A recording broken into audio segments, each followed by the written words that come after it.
And I mean, so I was trying to keep up with news and a lot of things changing over the weekend. There's Amazon came out, I believe, today and was announcing their enterprise solutions. They have. I want to break it down on. I need to review what they have from their it's not quantum, but it's like a quorum based database solution. I briefly read it. It's a centralized solution that supposedly has a decentralized ledger. I don't know. I need to look into what they're talking about, if it's just marketing or not. But they did an announcement today for that, Amazon, and Amazon's essentially getting into the space now of saying that they're going to be offering managed solutions such as the Ethereum chain, and I believe they were going to also offer Hyperledger, which is actually Linux. It's a quorum of companies that come together and produce updates and changes to the Hyperledger, and then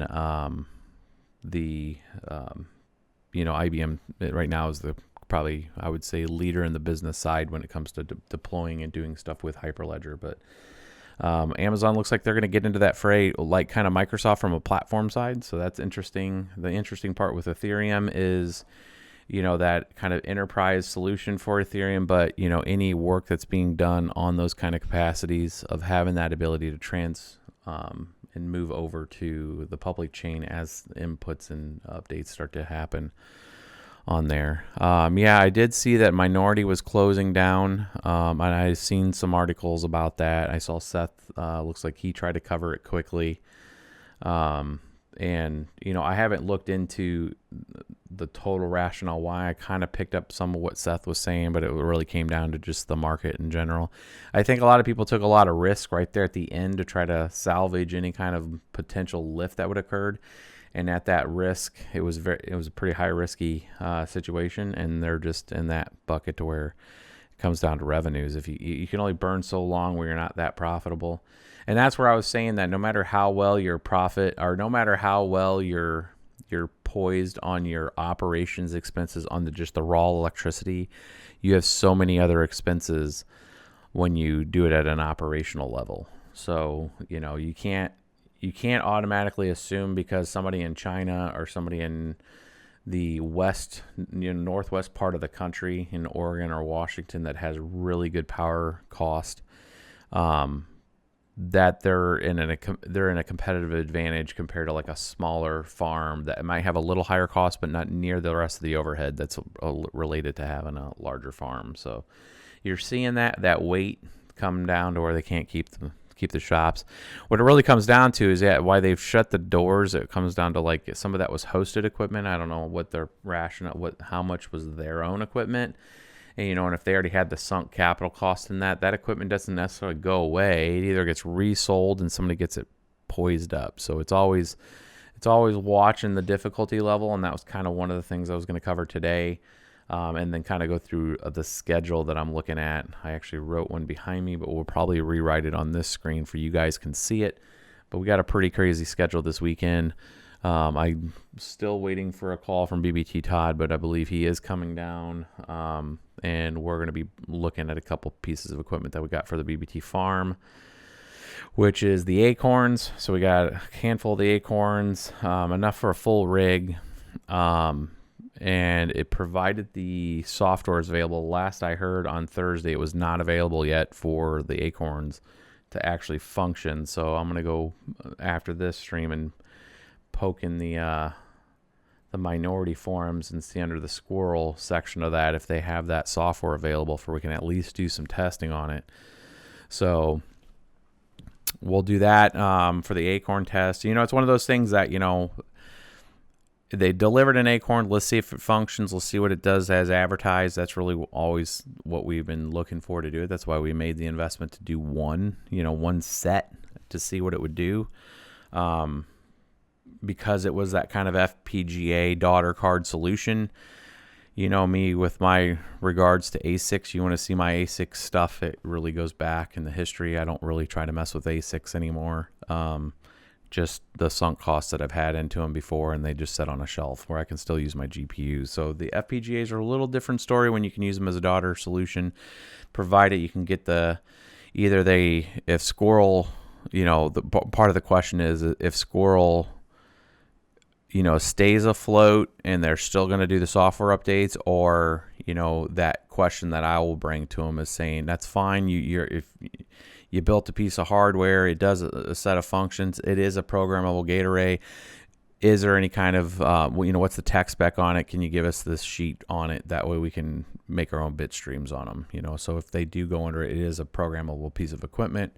It's going to have a limited set of use compared to something like one of the larger cards. But, what is the tech spec on it? Can you outsource it to somebody that can write a bit stream for future algorithms, that kind of thing? So it's really looking at what's the flexibility of the FPGA, since it's not a direct ASIC. So yeah, there's the main software coming soon.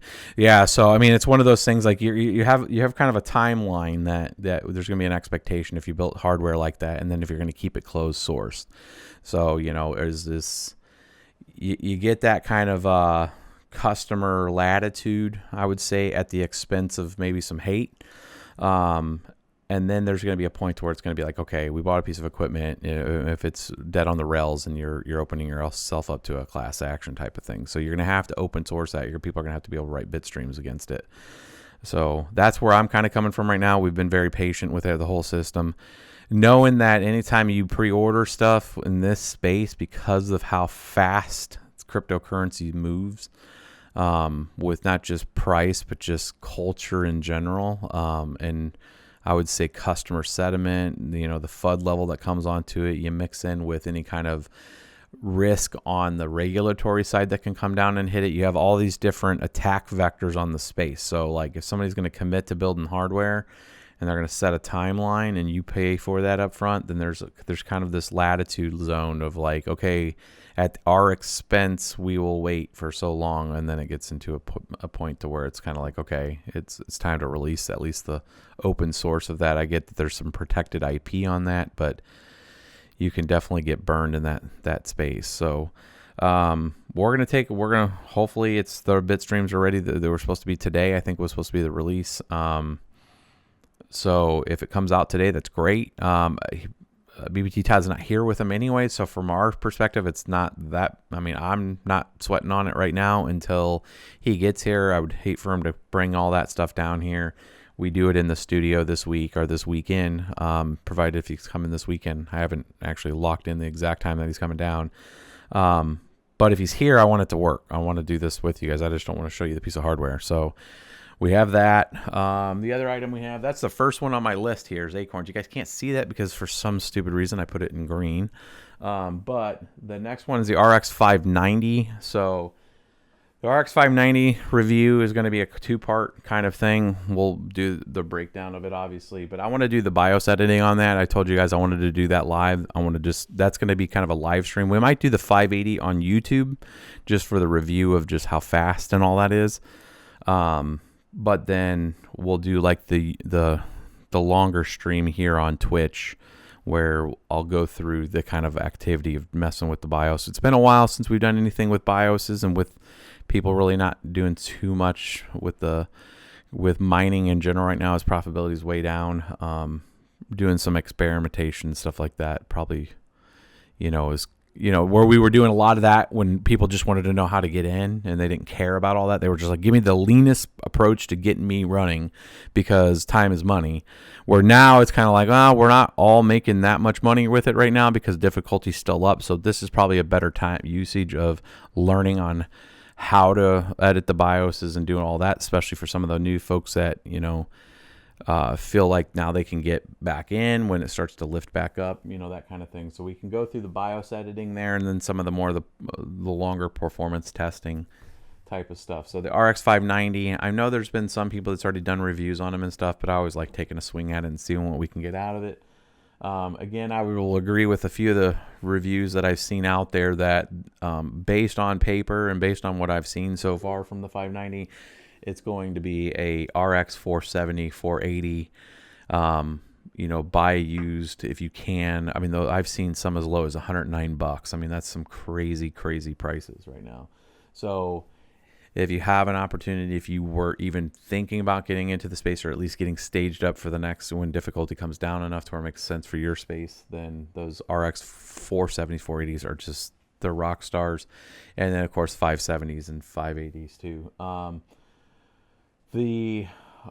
I still owe you one for the RTX 2080 Ti. I'm worried about doing a benchmark on that because I'm worried about it catching fire. Okay, so that kind of is a joke, but I mean there has been issues with people blowing VRMs on those and burning them up. I'm kind of worried about doing that with the 2080s or the 2080 Ti, but if we can get a good triple fan one that looks like it's been a little more. I want to get one that's like a V2, and from what I've seen, so we get these press releases from as being part of the CES group that went out there as a key online influencer. Once you're kind of tagged as that, at least in that ecosystem, you get because when you're at CES and you're walking in to get access to something, you get on their mailing lists for when new hardware is coming out, like the MSRP of it. You get the tech spec guide. You get the kind of new stuff. So some of that stuff is getting pre-prepped for CES. So some of the kind of V2 versions of the RTXs, like the WindForce version, that kind of stuff coming out. So that's what I'm kind of looking for if I do the RTX review. And by that time, hopefully we have a lift in at least profitability for cryptocurrency where it makes sense to eat. I think it's going to be a while before it makes sense to do a 2080 Ti, but in lieu of, if you're in the market for a 1080 or 2080 Ti, I keep saying 1080 Ti, in the market for an RTX 2080 Ti for like gaming or something, it is nice to know what kind of performance rating it is, what its output is. So I still have that down as one that I want to do a review on. But so short of the Acorns and this RX590, that's predicated on the BBT Todd coming out mainly. So we have an RX590, but I want to make sure that he's here when we're doing it because he wants to be part of that. And I told him we would do that together on the stream. And then the BBT MultiMiner. So I've already started working an update on it. It's going to be uploaded to. So now no more just like where I'm just releasing binaries. All the updates will be published to GitHub. So there's a GitHub for that. There the BBT MultiMiner. So right now I have the Ubik miner. So I think it's the Phoenix 4.0 if I remember. So Ubik's for the Ubik fork being updated. Prog proof of work option out there. So having the prog proof of work stuff ready for Ethereum testnet. Kind of going into that, I have a mark down here saying for the testnet. So there's been some folks that have asked with the preparation of seeing how their machines would work on an algorithm before it's released. A lot of these things get pushed out to public testnets. So there was a request, and I haven't put it in there. Somebody had already done the work. Actually, had did a pull request and added a section in there in the MultiMiner. And I wanted to get your guys' feedback where we have like a test section. So it'd be just public test nets.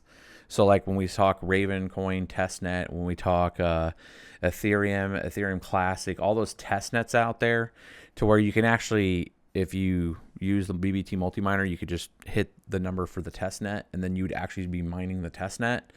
So you can go in there and hit your testnet addresses if that would be valuable to you guys. That way you could test out things or not. But I never really thought about adding that until somebody did a pull request on it and said, hey, why don't we just start adding some testnets in here? And then we can, some people want to do development on testnet. And sometimes you're like, hey, where's the faucet to get the coins, right? So it just gives you an option to do some mining on testnet.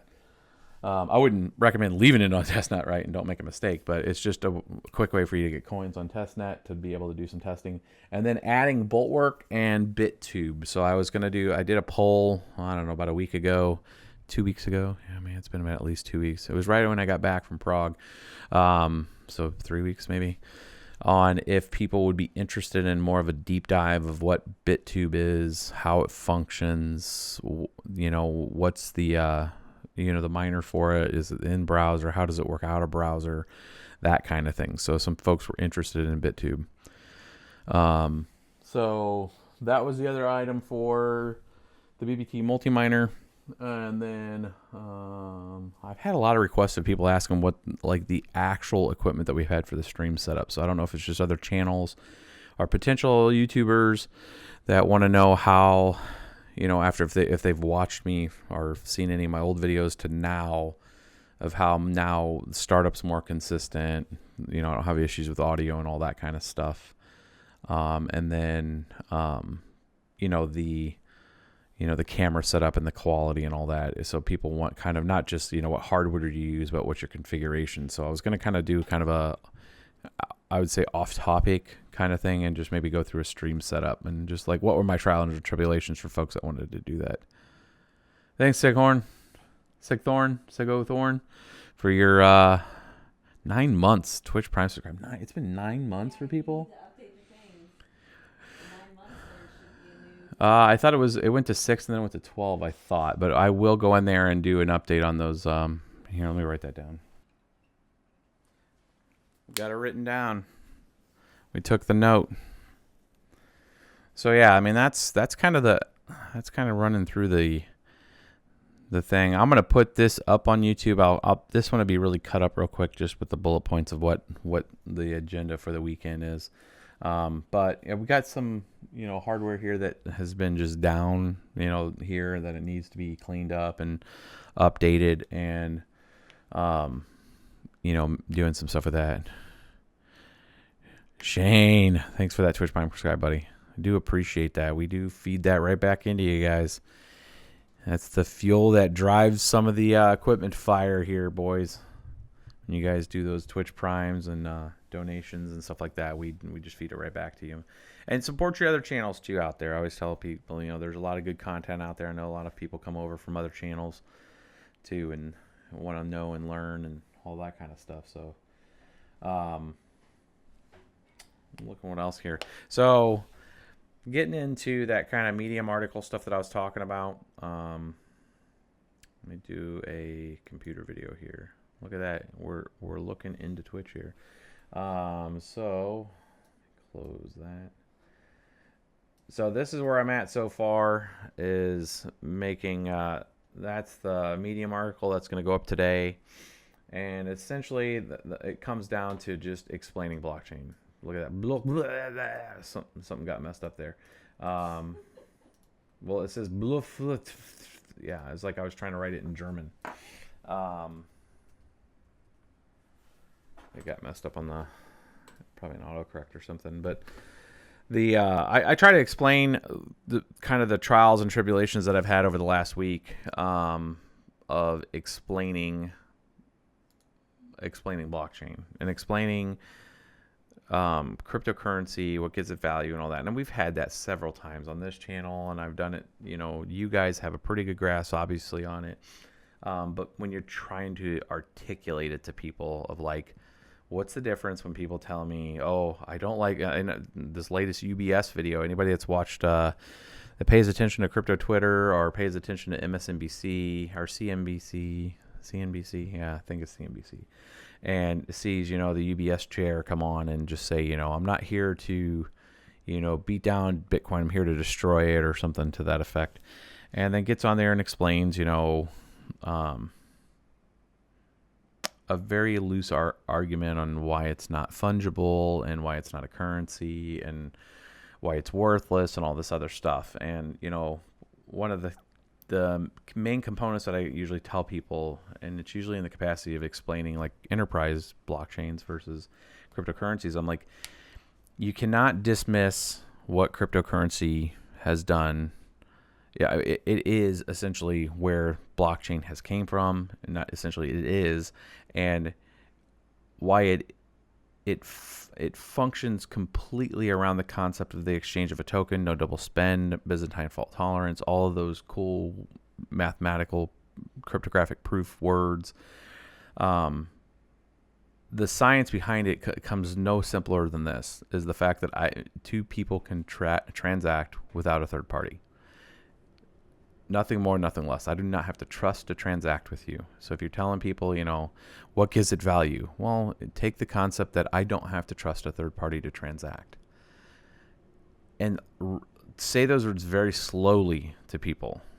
I mean, I said it literally 3 times to people when I was down there in Orlando. And I was like, I don't have to know you. But if we make a loose agreement on something, just say, hey, I'm going to send you this and you're going to give me that. And I've made an agreement, a base agreement with you not that difficult to understand, just an exchange, right? And I make a transaction with you, you watch those verifications come in, and once that has been posted to the block, that you can actually see it on the blockchain, because of their situations with like 51% tax and such, and not that Bitcoin has had that occur to itself, but companies wait a few blocks, a handful, 9 blocks, somewhere to that effect. Most will do it after 1 block, but once that's posted, you're good. Like there is no centralized third party. You don't have to worry about folks,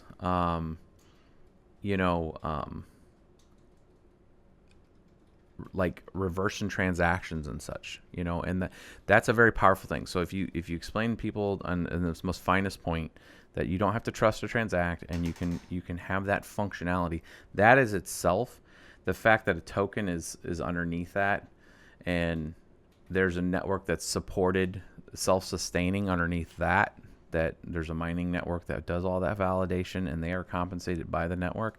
That's the value that's put on that, and people have given it enough value to say currently it's worth $4,000, right? That a single coin is worth that much money, right? And the post that I had from the Throwback Thursday was people that were complaining the same kind of complaints we see right now in mining, saying, oh, it's not worth mining because my power costs this, and that I'm only getting this much token, and that only equates to $60.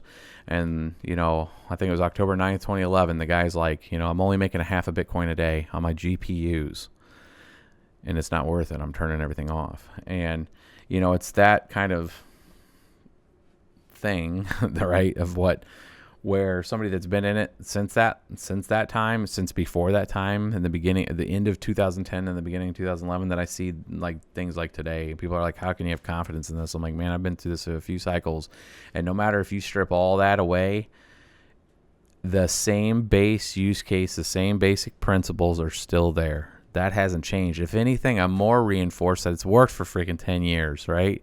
That I have more confidence in it because it has, right? And that it's had every kind of attack vector you can see thrown at it, from FUD, from news, from, every known way to try to attack it cryptography-wise, right? And it's resilient, right? And that gives me a huge amount of confidence in it. So again, mind you, I'm talking enterprise blockchain with people, but I'm having to explain the rationale of why cryptocurrency is very powerful.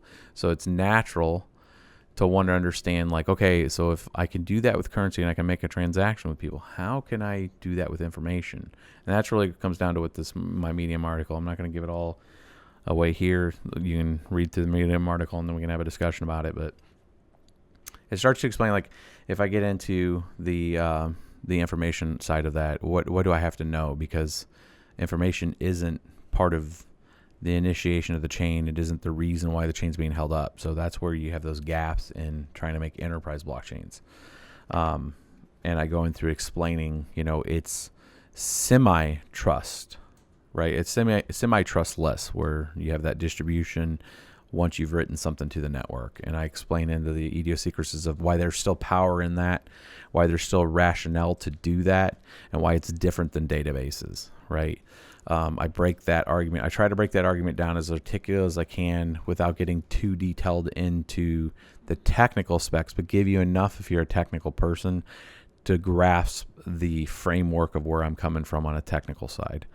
And that's been the articulation piece that's been the hardest, because if you start trying to explain something super technical to people, and even in engineering, it's Bitcoin and cryptocurrencies, and then you get into the enterprise blockchains, and the reason why we all have these mining equipment when it comes to proof of work and any of the consensus algorithms, and you start trying to explain technically how it works to people, it's like trying to explain TCP/IP. Right, TCP/IP is the basic of what all the internet is. IPv4 is essentially all your 4 octets that have 192, 168 if you're in a local net, or your 10 dot whatever X, right, across the internet from your internet provider, whatever IP that you have. When you start talking about routing and how that works, and how auto switching works, and how the iOS that's on a Cisco device functions on a routing side, and it's like equivalent of us explaining how a node works, right? So when people are trying to understand distributed concepts of storage and consensus engines that are doing Merkle trees, and you start getting into that, that's doing the equivalent of saying, I got this really cool thing, it's called the internet, and this internet will allow any device, no matter if one goes down, I can still get to the endpoint. Like, it's cool, it's the best thing ever. Like, I can send you a message and I know it'll get to you, right? We did it like the first phase of the internet, right? We were able to communicate with people across wherever, it didn't matter, right? And it changed a lot of things. And now we're at that point of like, okay, we can now transact without trust. What's that mean? And can I do that with information now? And we're going through that discovery now. So anybody that's not long in this space doesn't have the vision, doesn't understand it. And then that's why you have a lot of technical people that are in this space trying to attack it, refine it, punch holes through it. Because it is one of those things of why, I mean, if you just step back and wonder, it's like this. You have Stanford EDU, you have MIT, you have schools that are not in it to try to make a buck, right? Maybe the business department guys are, but the CS guys could give a shit, right, guys? I mean, they're funded, they have all this stuff. So why are the CS guys at Stanford give two shits if a cryptocurrency is going to function or not, right? What they're doing is they're punching holes through it. They're trying to challenge and extend it because they see the baseline architecture is fundamentally different and new. And it's exciting when you can start to have that layer built in trust, built in security, or built in a trustless fashion that you can still have a guaranteed delivery, right? That's why the people are long in this space. That's why the New York Stock Exchange is going to get into it, because the guys that are wired up to make high dollars and all that kind of stuff see the advantages that comes with. Now you're going to have all the fraud, you're going to have all this other stuff try to get in and embed into it, right? Because they're going to look at how to make a quick buck, the scams, the ICOs, all that kind of crap. It comes in like a great well with a lot of crap around it, right? You got to figure out, what am I really looking at here? And that's what a lot of the architecture, the people that are doing the architecture stuff that I'm trying to do myself, what other folks are trying to do on the back end of the space to try to make it, palatable and understanding to people. But at the end of the day, the masses do not care what the box does. You want your iPhone to work. You want your Android phone to work. You want your apps to work. You want your games to work when you download video games. You don't care how it comes together, right? At the end of the day, as a consumer, you're paying for a service. You want it to function, right? And that is the mass that actually funds that capital when the big money comes into this space. So that's what it comes down to. When I do these things, it's not, I don't really even rehearse it. It's kind of me just venting. Hopefully it's not incoherent sense to you guys, but that's really the kind of core piece of it. I can talk genuinely from what I see, right? And it's exciting. It's exciting to see. I like the fact that I can send stuff without, working in the space, especially around government stuff. And it's like, oh, you don't know the power to be able to trust, to be able to not have to trust and transact with people. And I know it's going to show up, and I don't need a government. I don't need this and this. And you may talk to government people and they're like, what are you talking about? And it's like, you have to walk through that. There's a separation. There's a rationale for real laws. There's a rationale for paying taxes, believe it or not. Some people take it to a far extreme and say, no, it's none of that. But then present another argument, right? And I have that a lot with libertarian guys that have these different views. The guys that go down on Anarchapulco and all that kind of stuff, right? If you pull all that back a few layers and figure out how they're funded, right, and then become transparent on that, right? And then let's have those discussions. At the end of the day, if people just want to be able to transact and not be badgered and all that stuff, they should have that freedom. But there's also gateways that you have to go through because there's bad people that are going to use stuff, right? And you got to figure out if anybody can answer that call to always get the bad guys and everybody can transact in peace. That's more than a financial win. That's a humanity win, right? But at the minimum set, we got to have a basic set of structures that make sense and are sensible and that kind of thing. So if you can do that through mathematics, that's what's driving people here. If you can have business rules that are caught up in the code itself, and you can have law as code, that kind of concept that ethos that comes from where smart contracts, I think, got their birth from, to figure out, like, I'm tired of dealing with people. I want to come with a quorum of people. I want to make an agreement that we all agree on, at least in the first phase, and we implement it. And then as we start to use it and we want to make changes, we do it collectively again. It's a very democratic kind of way of doing things with that. That in theory sounds very good, and let's try it out. We'll see what the issues are. What if you're very polar opposite and you start to have these kind of like, this doesn't value me? Then I think you have kind of the issues that we see right now with like EOS, when people are like, I don't understand why you talk about EOS all the time, or why you bring EOS up and you don't take shots at Dan Lerner. At the end of the day, I don't know what Dan was doing, or what if he had some kind of sinister plan. I don't believe he does. But at the end of the day, a product came out. It's out there in the ecosystem. It has an ability for a developer network to build things on its platform if they choose to. And right now they're going through a whole bunch of learning exercises that we all get to sit on sidelines and see, that anybody that doesn't actively partake in it gets to see how that comes out, right? And then people that are participating on it are going to have vested interest to try to see if they can make it work. So does 21 block producers work? Does it make sense? Are you going to get oligarchies from that? Who knows? This is a great science experiment, right? It's at the cost of $4 billion to somebody that put money into it, but snapping that line on a $20 EOS versus $4 EOS right now is no different than putting $20,000 Bitcoin versus $4,000 Bitcoin from a price point standpoint.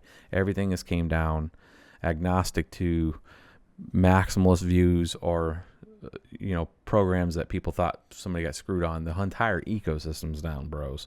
So, like, if it was for a reason from an exit side or an exit scam or something like that, then you have a lot of not connected individuals that were working on different projects that somehow all exit scammed at the same time, right? I mean, it's kind of getting to that rational understanding that people FOMO'd in. It really grew exponentially and parabolically. People didn't really know what the thing did, but everybody wanted to be part of it, and now it's settled back down.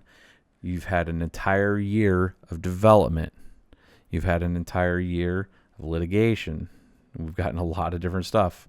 We just saw the few celebrities, DJ Khaled and Mayweather, just got essentially served from the SEC. We're getting those. I have a very strong feeling if people were doing heavy ICO promotions on YouTube, that day is coming. Right, so Supo and all those guys that were doing the heavy pushes. I mean, his was pretty apparent. Like, I never really followed Mike Supo man or whatever it is, but I did see some of the videos where there was like an ICO confirming 2 Bitcoin with them right there on his stream. You can't get rid of that, man. And that was right there.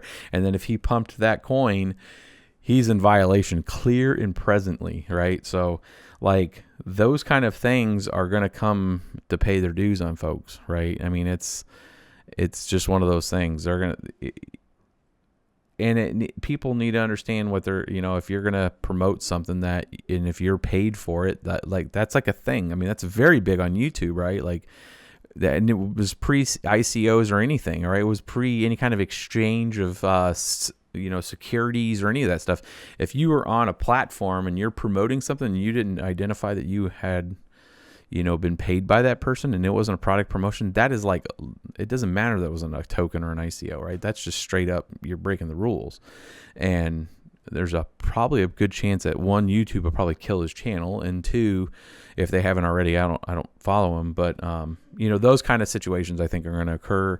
I think we're going to go through a few more phases of that, and it's what we all kind of expected, I think, through 2017, when people are like, how can these folks do this and get away with it? I don't think ultimately they will. I think they're on a list. I think they're on a board somewhere personally, and everybody will see that kind of day, right? That we're in that space to try to make money off of people. That's why I always feel in this space, and why you guys see I don't do paid product promotions. I've had a couple things sent to me, but have offered the money to the folks after they have, because I mean, we have a PO address, right? So it's kind of like, I would say, kind of like a Casey Neistat type of thing, where you lay out an address out there saying, hey, if you want to ship something, or there's a lot of people that want to send like a card or something to us. And we do thank you guys. And actually, Crypto Nuffy, didn't he send us some glasses? Thinking about that as like a friendly thing. Yeah, the blue light glasses. Those are around here, Crypto Nuffy. I just saw him in chat. But you know, if you're paid, you know, getting a product, if somebody sends you something as a gesture, that's great and all. And you can say, hey, this was free. I think we've always been very transparent with that stuff. But if somebody pays you money and you've made an agreement and then haven't told people, that's an issue, right? So it's okay to make money. I don't want to make sure that that's, you know, for the channels that are out there that are dedicated to it. You know, dedicated to, like, I mean, look at any major YouTube channel. They are effectively paid promotion for the beginning part. Then they go through a very, you know, pretty, sometimes I think they want to make sure that the audience understands that they're being impartial. So they're a little strong sometimes, I think, when they don't necessarily have to have the drama involved. Like, just give me the numbers. I'll make a decision, right? But, I mean, you'll get some stuff from, like, Jay's 2 cents. You'll get some stuff like, I don't think this is shit, you know? And it's like, you know, I don't want to say you're biting the hands that feeds, but don't be a dick, right? I mean, just give me the numbers.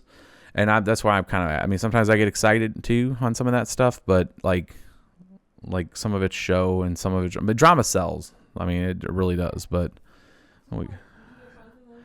no, I did not get both the Trail Boss and Nerdy M Trail Boss. Oh, see, I can barely see that because it's not up right now. So I'm a Nerdy McGamer. I need to change the type of and not have it the background almost the same as the words. You know, I want to make sure that I'm, you know, being right in my what I guess would seem like judgment on it, but just some people have asked me to comment on you know, the situation right now with the ICOs and stuff. That's why I'm on this kind of tyrant kind of thing right now. But you know, I think if you work on stuff and this is your life, this is your livelihood, you have to make those partnerships to be able to fund the things that you do for people on YouTube and these, I would call it quote unquote free platforms. I mean, some people have to watch, you know, ads and that kind of thing, but it's just a math problem. If somebody's given their whole day to providing you guys information, they're going to have to bring in the money somewhere, like donations and stuff like that's awesome. But I keep, you know, a day job to ensure that I can still provide you guys good quality and stuff, but I don't have to spend that time on trying to build those other partnership relationships to then do a promotional side. So that's why you don't see me starting promotional starts and the beginnings of the videos and all that kind of stuff. I try to offset it, and then the donations and stuff that you guys give, I just roll back into the channel for you guys. But I think that there's some channels that are trying to be right and righteous and not, they see the issues with the ICOs and stuff like that, that probably should make more of an effort to partner up and build a format around the promotional piece of it, have that start part, and then make sure that they're making those good alliances and relationships. I think it'd be good for some of those channels, because I think you would get a lot more you would get a lot more content. And I'm really surprised that, like, you know, mining goes down and that's fine, but there's not a ton of mining content covered. And I think a lot of that has to do with that. Dump again. Is there a dump again? Is it under 3,900? I don't know what the current price is. We can go out there and check. I kind of vented for a little bit here. Hopefully you guys didn't get too annoyed from that.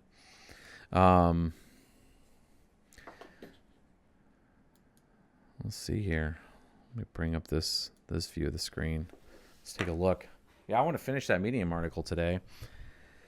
And go through. It would have been done. I started it last night, and then I had to travel in today, and then I had to do some work. Let's see here. Coin market.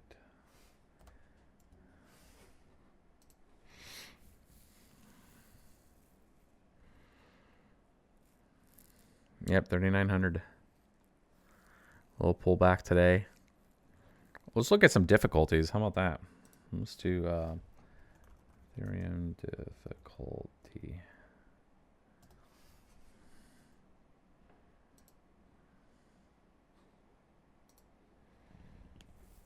I had a little lift, so we could see that with the price dump kind of flattened out there.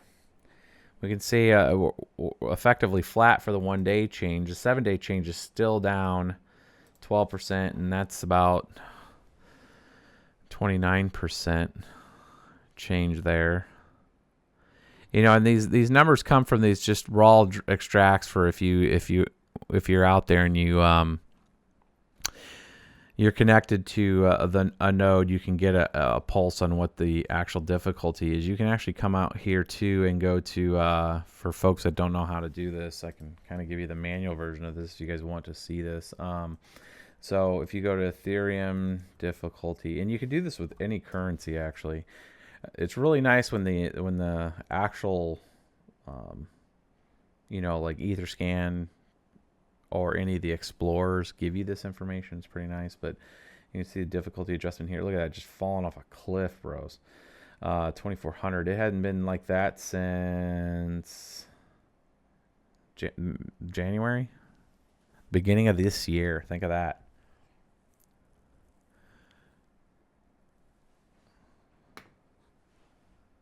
Big hash miner. Carter, did you turn the farm off? The farm's been turned off. You mentioned you would be at the end of the month. Yeah, I turned it got pulled off before Thanksgiving. It's completely off. We didn't even waste it. When it dropped down to like 120, when it did that drop from 160 to 120, it got turned off. So I mean, right now difficulties came up, or it's went down enough that 12%, that additional 12% in the last 7 days makes it profitable again. But that's probably right now actually what BBT Todd's not answering my phone is, because he's probably right now flipping it back on. I haven't looked. But if you come into here and you go into the CVS data, just open this up here. You guys see this, or do you guys need it bigger? They probably want it bigger. Let's do it this way. So this is your difficulty right here. This Unix timestamp you don't need. That's essentially the UTC time date stamp.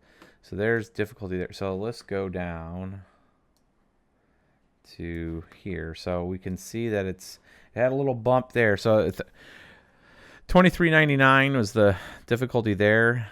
And where it gets that percentage at, guys, is essentially this. And by this, oops, it's the other way around. So it's at 0.27. It's a little more than that, because wherever coin market cap or that coin wars snapped it was a little different. It's 1%, less than 1%. So it would be that minus 100, minus 100. Oh no, I need to do it in front of it. Sorry. I swear I'm not an Excel noob.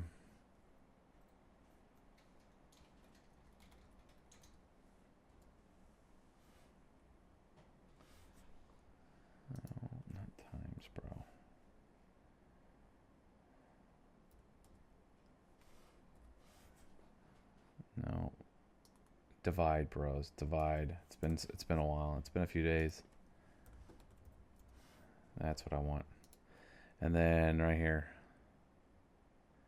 Percentage.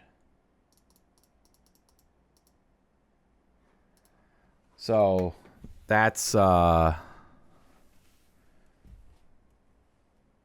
less than 1% right now of difference change between those two. So it's not much, but you can look and see here where our peak was over 4, I believe, or close to 4. Well, let's see here.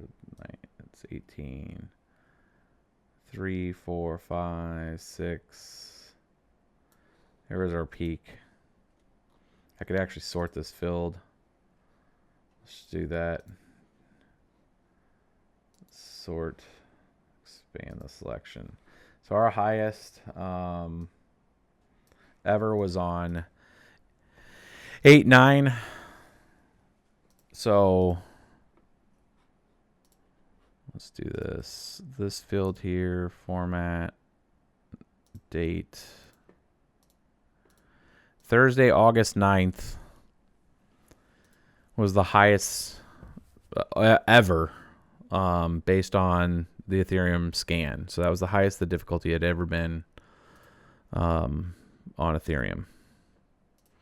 So we've came down quite a bit since that time. So if you were mining with whatever hash power you had on Thursday, August 9th, which I would assume most of you were, because that was the highest it had ever been, unless you started after that or turned it off on that day. It has now since came down to about 2,400. So almost 30 some odd percent lower. But to give you an idea of where it needs to go, let's go back a few times and not resort those. You really want it kind of in that 1,500. That 1,500. Look at that jump between the 31st and the 1st. That was the day of the Bitcoin fork. Went from 1,400 difficulty to 1,600 difficulty. So you can remember what you were getting around that time. I would say on a 200 mega hash rig at that time, you were earning about 1.2, 1.3. I think. Well, we can actually do the math on that. It's 1,400. Let's do it this way. We do Ethereum calculator. These are pretty close. So if difficulty itself, we need one that can actually, so we can adjust the difficulty on. This one you cannot. This is taking whatever the snapshot they have.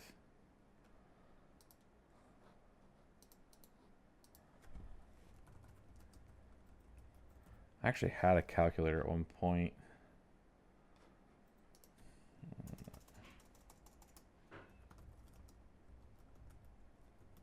I actually forked a calculator. I was going to put it on the website and just never got to it.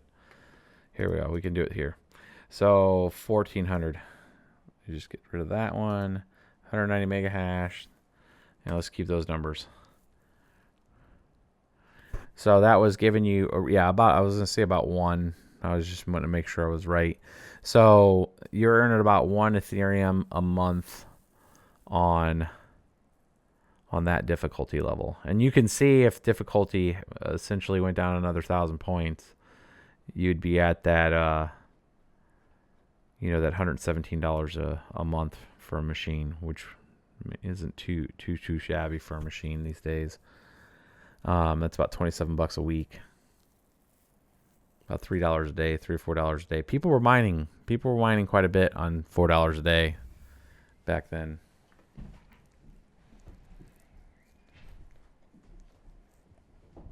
So really, that's where I think a sweet spot at these prices. Right now, the price changes. That's a whole different game, right? ETH to BTC, goes to back up to 5.8, which is quite of a very possible. Back up to $240. Per almost $220 per ETH, and it's not too bad. You're back to $8 a day on that kind of difficulty, and that's the kind of stuff that we're talking about. But let's just go back up to 2. Let's put the 2 here, and let's put that. If the price comes back up, hey, it's a little monkey. I haven't seen the kiddos in a few days, so I'm gonna get hugs here, boys. We get the 0.58 Ethereum price. And then you're back to, even with that 0.6 that you're earning right now with the current difficulty, you're back at $142 for that same mega hash. So yeah, so it's a matter of like if mega hash is holding right here, and if that price really does start to come back up very quickly, you're going to see, I think, a surge back in this difficulty again. I mean, it's the way it comes down to. It's just just seeing some of the comments that people were just saying that, hey, you know, it's dead. And it's like, it's dead until it's not, bros. It's dead until you have a heartbeat come back into it. You know, it's $120. I mean, think about it when Ethereum was $500. And everybody's like, oh my God, it's the worst ever. This has been the biggest slide. I'm turning off my rigs. And when the price was that, you know, it would be an interesting exercise, would be to do just a match. I could pull in by date the Bitcoin price or the Ethereum price. I don't know if we can get an Ethereum price chart, and I could link those to show what days were most profitable. Do you guys even care about that? So you can see the relational connection there. Ethereum price data.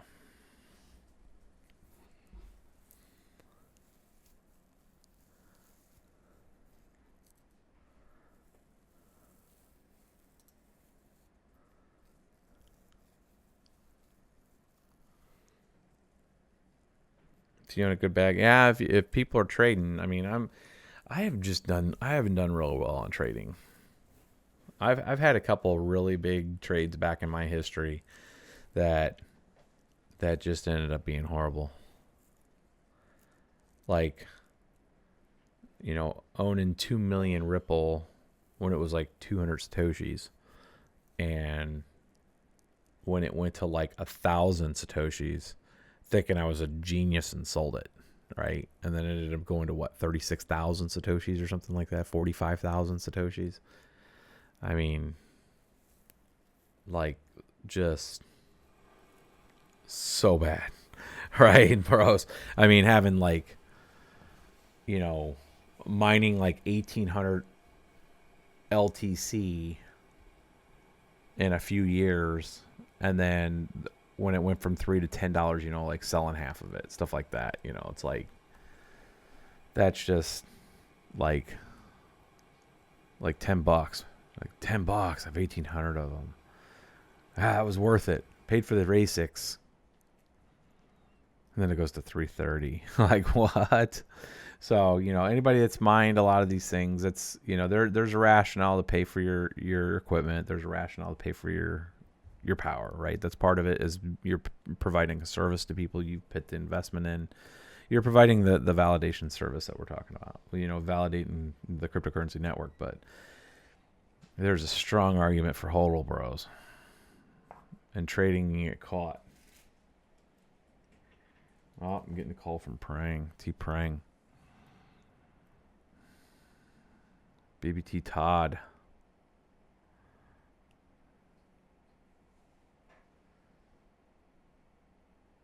I'm reading some of your guys' comments there.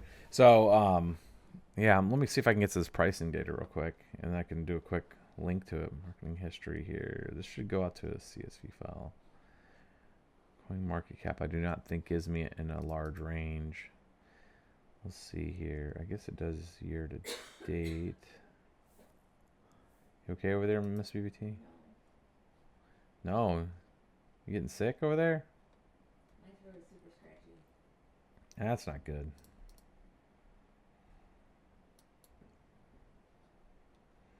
You're actually gonna give me all-time data? Man, I'm gonna have to write an API for this.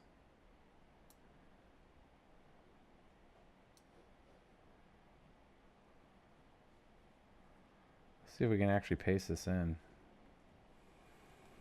There's a good way if they do scripting on their site, or don't prevent cross-site scripting, which they probably do. I could pull this in through one of the objects in Excel.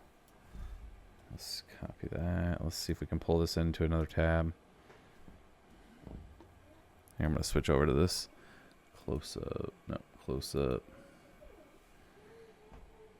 Oh, look at that. Came over, boys. Oh, no, it didn't. Did it all throw it onto one?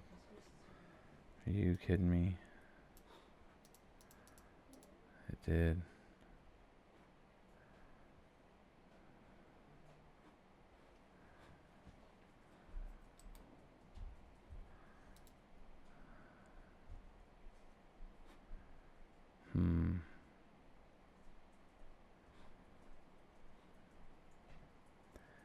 Data.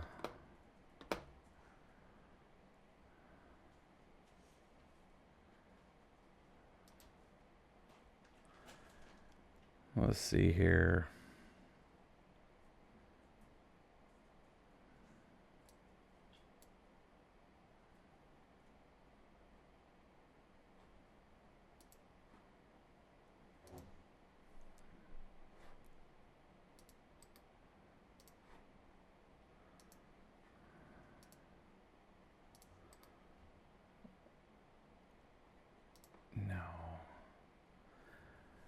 Bear with me, bros. I'm seeing how I can do this. This is now you're getting just a.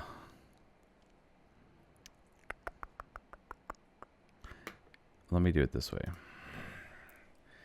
Notepad. No, let me grab this again. Copy.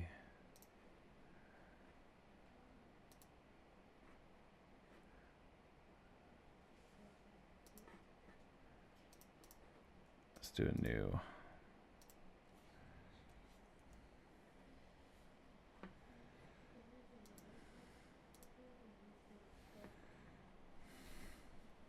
Market data.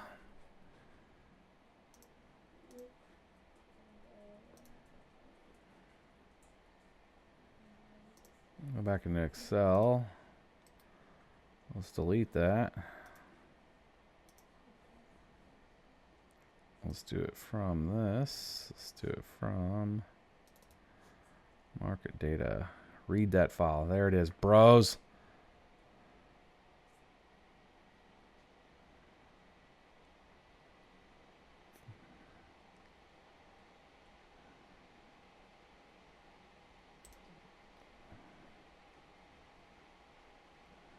Look at that. Look at that. I just showed you bros how to do this. So if you go into CoinMarketCap, you set your range here and you copy this, paste it into a notepad file. Just paste it. Like literally paste it like that, right? And then just save it as a text file. Just name it whatever. And if you go into Excel, and you go in data, and then you go in from text CSV, do an import from that text file, and then Excel goes through and it sees the tab delimitation, and then it'll reform it to where now you can pull it into this. So now what you could do, this is kind of turned into an Excel tutorial, guys, sorry, if you guys really care about this or not. You could actually, so I could import that as a function, like to where I could go and create a service essentially that just goes and parses that into a text file, and then you could have this import this format and just update this daily, and then you'd have this worksheet that you could just hit a button on and it would just keep refreshing this every day for you. But maybe I might do that just for my own volition, because technically I could do that with all of the I could do that with the entire CoinMarketCap, but I think they actually have an open API which will save all those steps. But sometimes it's just fun to play around and make it work. So what we're gonna do is we're going to create. Essentially, my key is as long as the dates are formatted the same. I should have a unique. Let me make sure I don't have some other data behind these dates. And what I mean by that is if it's stored it date like this. Nope, it didn't. Good. So sometimes Excel will hide those dates to where it also have like a time date stamp, and if it actually had that and I was trying to link that off as my key, it just wouldn't work. It wouldn't be able to, because I'm not probably getting the data in that way here. So then you'd have this disconnection here. So what we're doing now is we're going to do a lookup. I'm going to see if this works up here. So lookup value is going to be that date, and we're going to look up the table array in this sheet here. We're going to go over here, and we're going to go to number, let's do the open. We're going to grab the open, not the high. Or no, let's do the close, because the close makes more sense, right? So that's E. So that's 5. That's the fifth. That's the fifth one there. And then what we're going to do is go all the way down. And we're going to go to here. And we're going to show, we're going to lock. I don't know what's up with all that. It's just doing the whole range. That's fine. And then we're going to do column index 5, false. And it's going to give me an NA because it doesn't know the key. Market data. I don't like this. Let me do one thing here, guys. I'm going to take this data. I'm going to copy it. I'm going to paste this data as values only. Because I'm stripping all the other metadata that came in with that paste. And then the date, you see how the date now changed on me here because it lost its format. And then I'm going to come in here with, I'm going to leave the date in that format. That should be in the date format of general. And then I'm going to leave this in the same way. See, this is like not normally the typical channel stuff, and you guys probably hate this, and I'm sorry, but we're going to switch it to the UCT there, because then I have my unique date formula here, and then what we're going to do here is we're going to change the array to be sheet 4 over to close, and then we're going to go all the way down. And I'm holding shift to select all those. And then we're going to put our cursor in the middle there, hit F4. Then we're going to hit F4. Then we're going to hit enter, and it still didn't do it. Gotta love Excel. Because it's not liking the key on the date.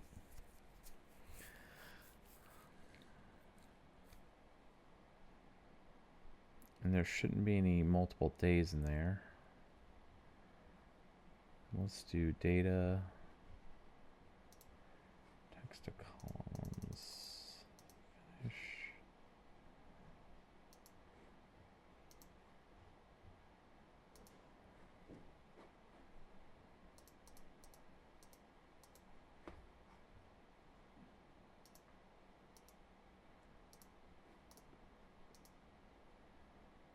It's not liking that date. Doesn't like that lookup, the 215 there. And it's because there wasn't price data for it. So all I did is I double clicked this. So what you could do here is you could do a if error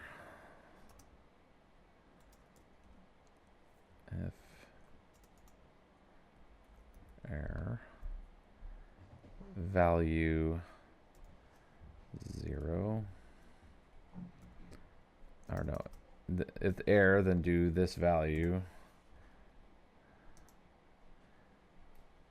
If it is an error, give me a 0.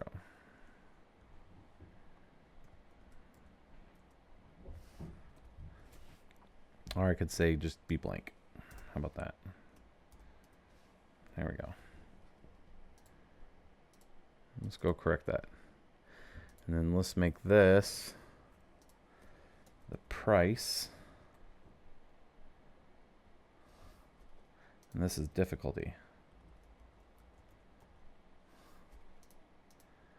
All right, and then we can highlight this. Switch that to price. And now we have the price and difficulty all against date range, which I'm going to now copy.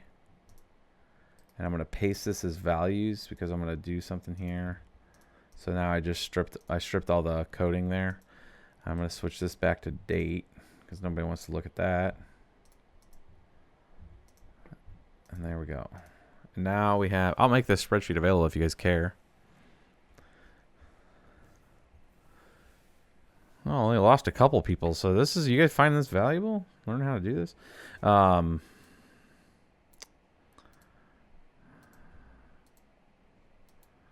I put them all to sleep. I could have put them all to sleep. I'm doing Excel on here. So now we can come through here and see now price per difficulty, and we can get all the way down here. So now we can see, you know, technically you could create like a volume weighted average type of thing, like based on if this was a volume and then what's the weighted average of the price, and you could figure out like when's more optimal times to mine. Building a store. Listening to those like the tower stone. Hey now. Hey now. There you go. So it gives you the breakdown there. So we got all this from, you guys saw the sources.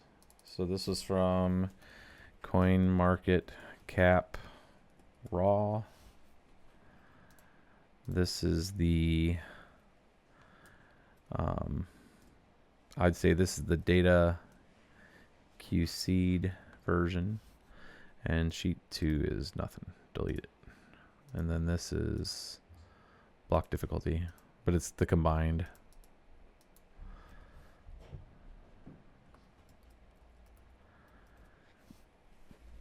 And now you have this sheet that's difficulty versus price.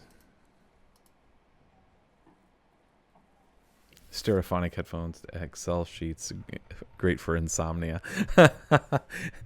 This is Carter ASRM. What? They're making fun of it because I'm like talking. I'm putting them to sleep. Is it ASRM? ASMR? ASMR? Is that what it is? I don't know. Yeah, ASMR. Is that what it is? I don't know. I don't have the stereophonic headphones, and my voice is all messed up from talking all week at the conference. So. It's hilarious. So yeah, that's essentially a breakdown. The RVN difficulty is ASMR. Yeah, yeah. So I wonder if I did that pretty quick. I mean, I had to relearn it for a second in front of you guys there, but I might put a few of these together. Let me write that down.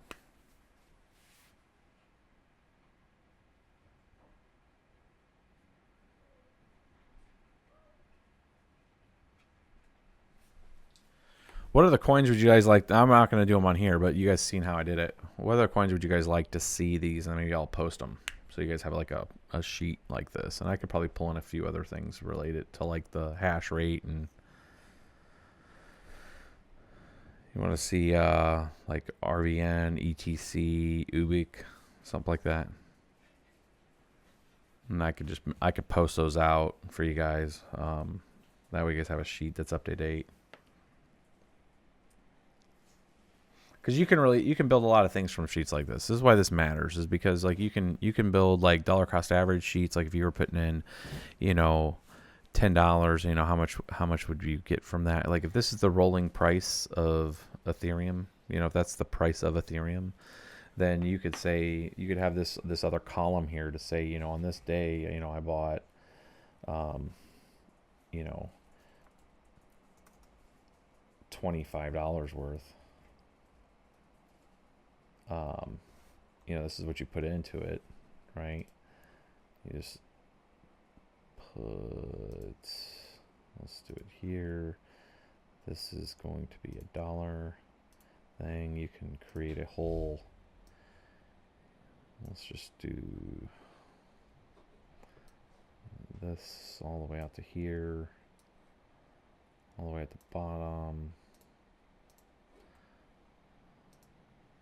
Something like this, and then this could be like dollar cost average amount,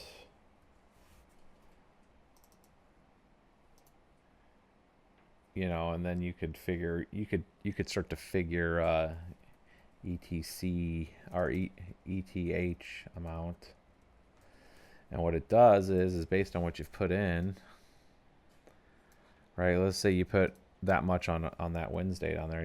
You already have the formula set up on the sheet like this to where you could do this divided by that. Nope, Wrong way. I always do it the wrong way first, Boris.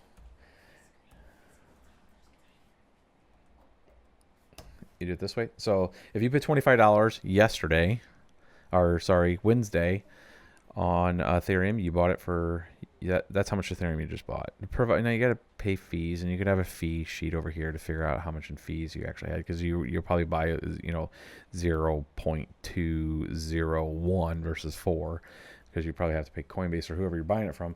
But then if you came in here and did the same $25, like, oh man, I went down again, I'm gonna buy more.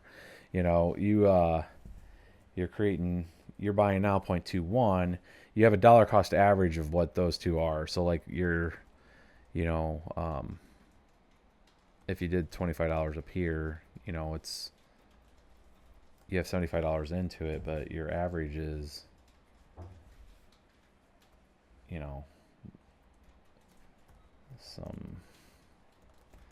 can do sum of all these here. You have $75, what you have into it. You could figure, it's $75. If the price tomorrow goes to, 195, if it goes up, you essentially have $75 into it. How much actually do you have equals this times whatever the current rate is, right? You're actually now worth 105 or 108, right? So all I did is I take, you had 70, you have the known of what you put into currency, and then you have effectively the output that you got from putting that money into it based on the base rate. And then if you sum all those, that's your dollar cost average in. And then if the price goes to like 195, well, how much of that $195 worth of Ethereum? Ethereum at $195, and I have 0.555 because I put $75 into it over a time period at different prices. How much effectively did I just earn? Your profit is essentially this number minus that number. You're up $33. I mean, so you can create these spreadsheets like that keep track of all that for you. And you could figure that out across multiple different coins and all that kind of stuff. But I mean, that's the real.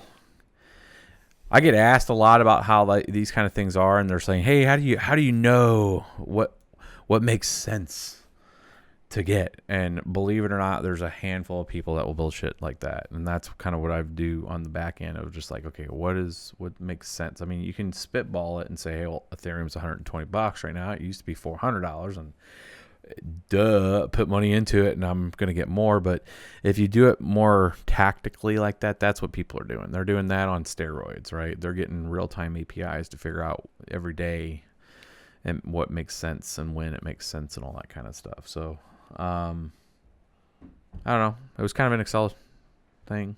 I try to make it different for you guys sometimes, not just do the same stuff all the time. So hopefully it was valuable for the 45 folks here. And I'll upload, I don't know, maybe I'll upload this not in entirety. I'm going to have to cut it up some because some of it was kind of meh, but hopefully it was some value added. Showed you pretty quick and easy how you could take coin market cap data and difficulty data and match it up. Do it against time. Do I get the question above?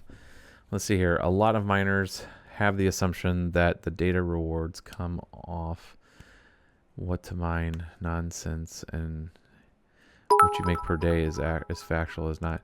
The problem with MultiMine, so what to mine is doing is it has a daemon connected to the network, and it's getting a pulse of effectively what the current difficulty rates are. It's getting a figure of what block height it's on to make sure that it's accurate, at least from where it's at on the network and what block they're working on.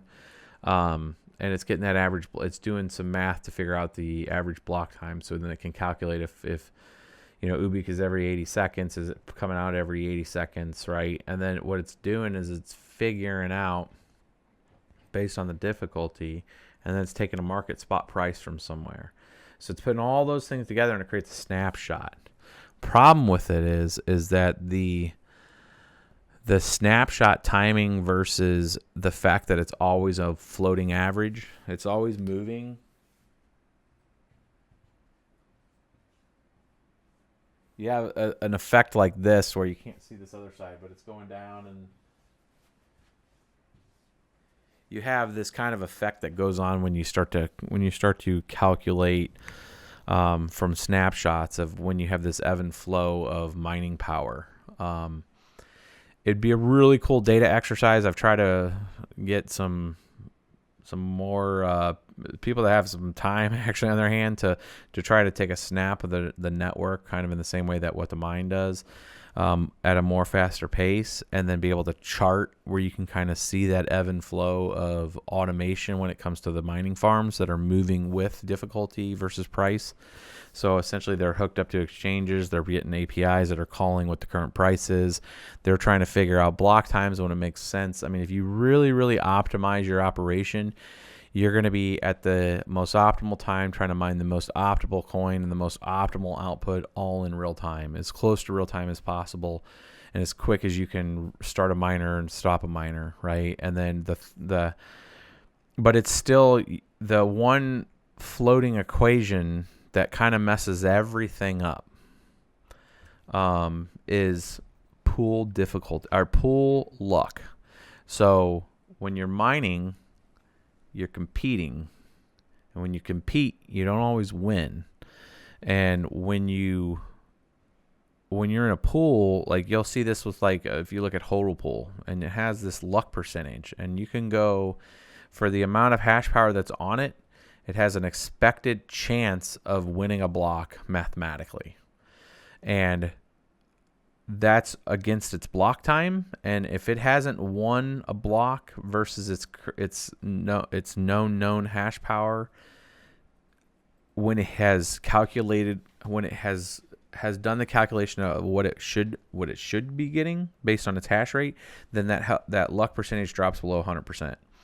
And if your floating average is below 100%, then the pool is not earning enough, right? It's not just because it's not lucky, right? Now there could be nefarious stuff that's going on. Like we don't really know because we don't get to see the output of what the pool's taken in. We get a display from YIMP or whatever mining pool software that we're using, but if they've changed the back end to false front line what's going out,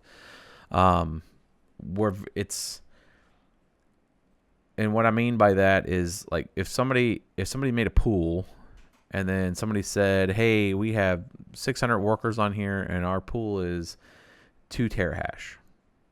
Okay. That's what the pool says it is. But in the back end, if they have it set to send 1.6 terahash for that pool, 1.7 terahash, maybe 1.8, but it's taking 600 gigahash, and it's sending that out through a different IP, right? And it's sending that down as its own set of workers and trying to just compete against itself to try to maintain its 100% chance at 600 gigahash versus the 2 terahash. We wouldn't know, and that's part of the risk with pools and sending your hash power to pools in general, right? Is that you're taking a chance that they're going to be honest pools, that they're not also taking that hash power and they're doing that they're actually submitting all the shares to the network and trying not to do selfish mining in the longest chain and try to get that trying to take advantage of the networks, right? There's all of this additional ancillary things that come down with mining, and it really comes down to who's the pool operator. Are they being honest with it? How transparent are they? So you do have that. So when you start taking it, it's a long story of saying that when you look at what to mine, it all comes down to if you did some forensics on it of what the information you had available to you, and you could go out there and you could look and see, the Ethermine is reporting this.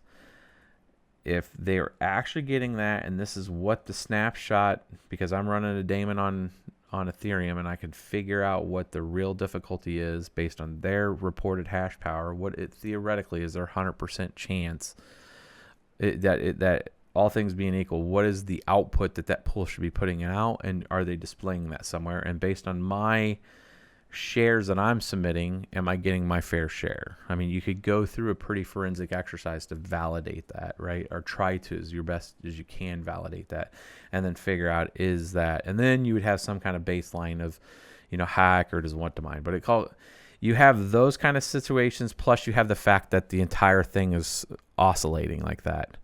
And when you have it oscillating like that, it's going to throw your numbers all off because the network difficulty, if it's adjusting fast, you're actually getting more when it's lower and you're getting less when it's higher, right? And if that floating average is different than what the mine's calculating because they're taking snapshots, you're gonna get a difference.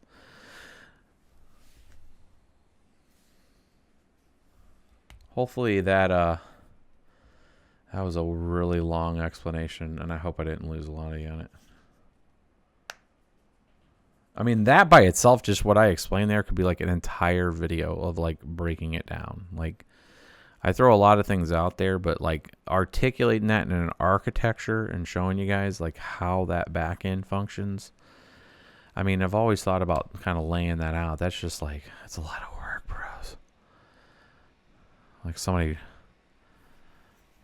I'm not saying you guys got to pay for that or something, but man, that would take me to lay that out and build the architecture and like do it the right way. That would take some time. Like, I'm trying to hook you bros up, man, but that's like work. So hopefully the explanation gets it there.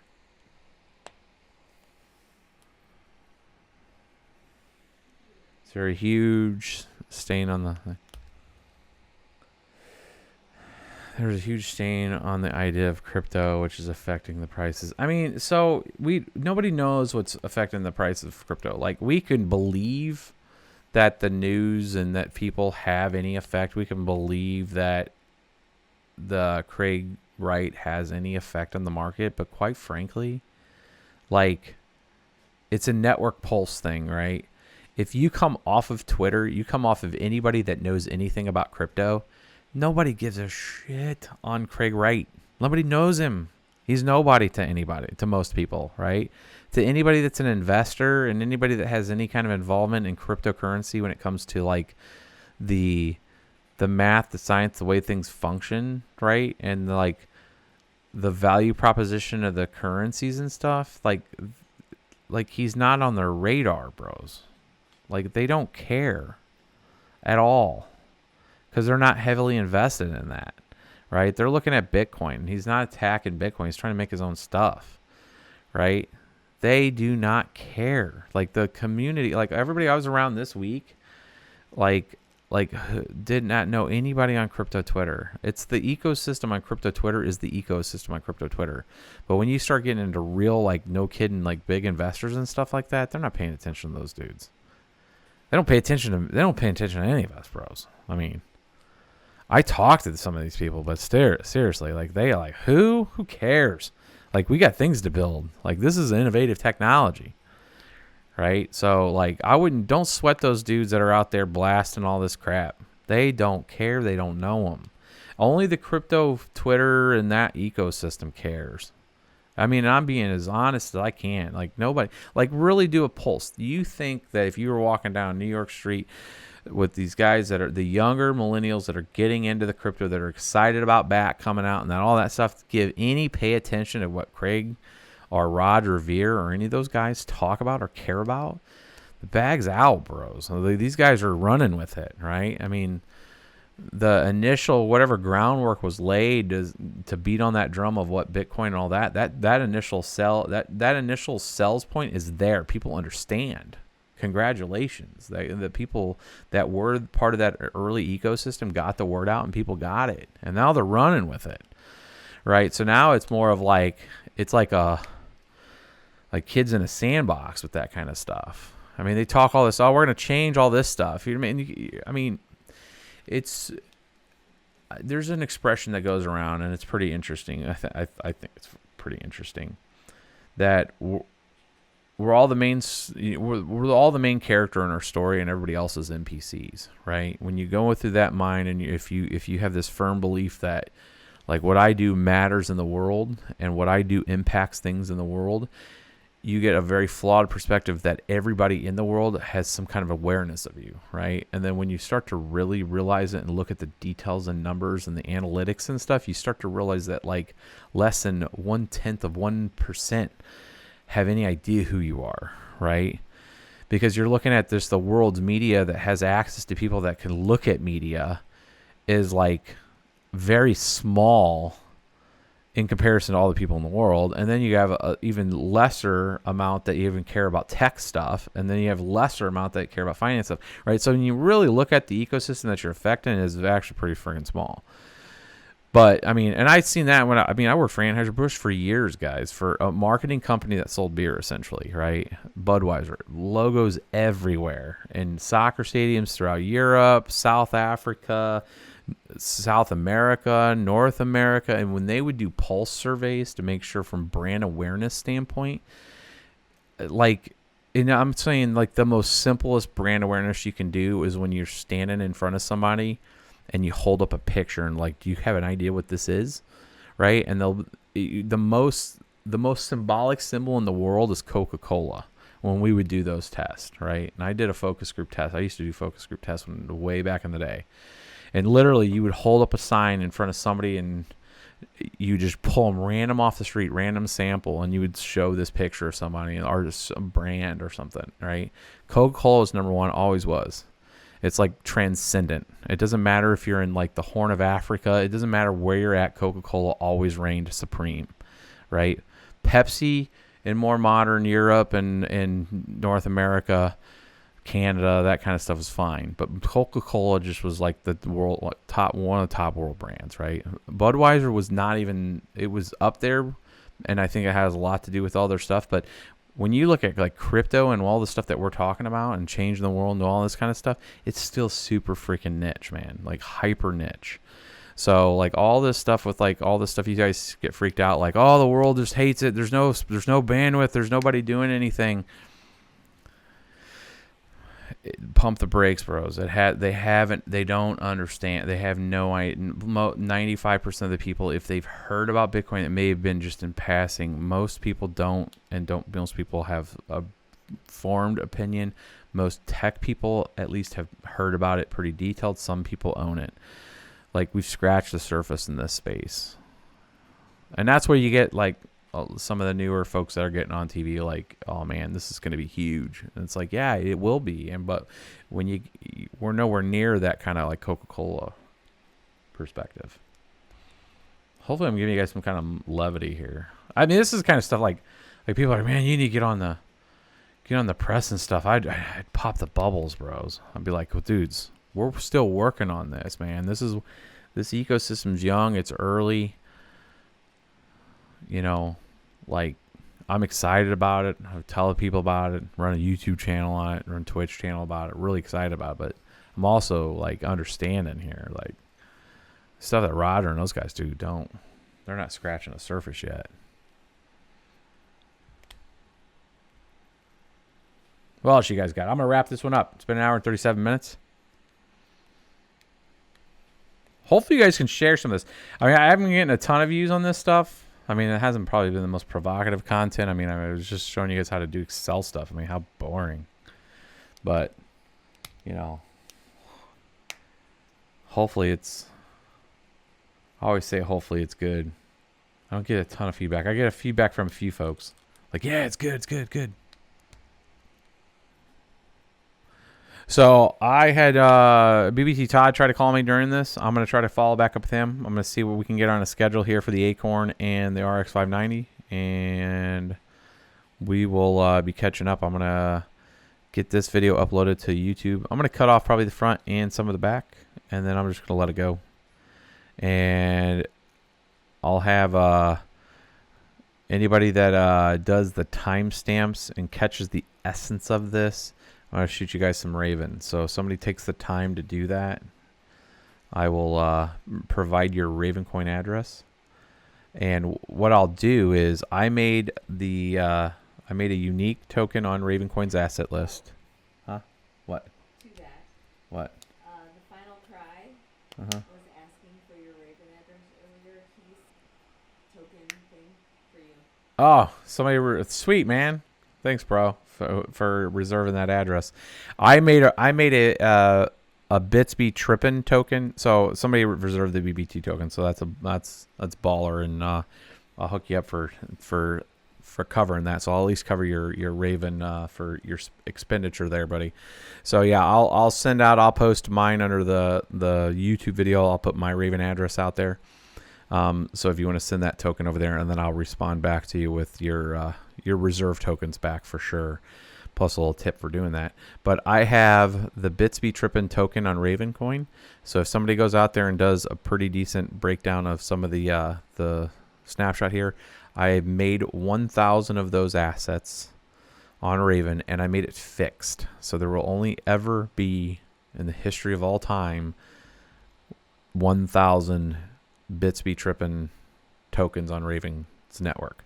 So it's not adjustable. It's fixed forever. So I'll hook you up with one of those, and you'll be the first that actually has it. So hopefully that's a weird incentive that somebody cares about, but it is cryptographically proof that there will only ever be 1,000 of them.